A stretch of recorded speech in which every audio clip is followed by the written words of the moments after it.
में H1B visa का fees 10 गुना से भी ज्यादा बढ़ा दिया, तो इससे क्या असर पड़ने वाला है?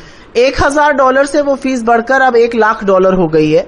और सबसे बड़ी बात तो ये है कि इससे बहुत बड़ा झटका भारतीय इंडस्ट्री को लगेगा। जो लोग H1B वीजा पर जाते थे उनको लगेगा। एक बात याद रखिएगा कि H1B वीजा का जो सारा पूल होता है 72% उसमें इंडियंस यूज करते हैं। तो ये इंडिया के लिए एक बहुत बड़ा झटका है। हमारे यंग स्पेशली जूनियर और फ्रेश ग्रेजुएट्स के लिए बहुत बड़ा झटका है। यूएस जो टेक कंपनीज होती हैं वो बड़ी स्पॉन्सर होती हैं H1B वीजा की, वो अब कम स्पॉन्सर करेंगी, तो हमारे कम लोग जा पाएंगे वहां पर। यूएस का इनोवेशन प्रोडक्शन से हम किसी तरह से वंचित रह जाएंगे। इससे रेमिटेंसेस भी कम होंगी। पिछले साल जितना पैसा बाहर के मुल्कों से लोगों ने वापस इंडिया भेजा उसमें 27% से ज्यादा 27.7% $35 बिलियन सिर्फ अमेरिका से आया था।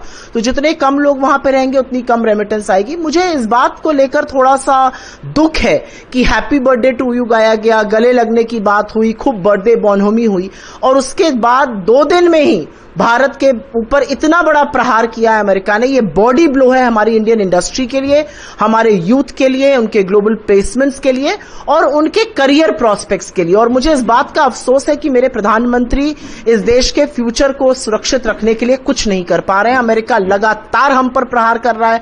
50% टैरिफ किया, हमारे लोगों को हथकड़ी पहनाकर भेजा।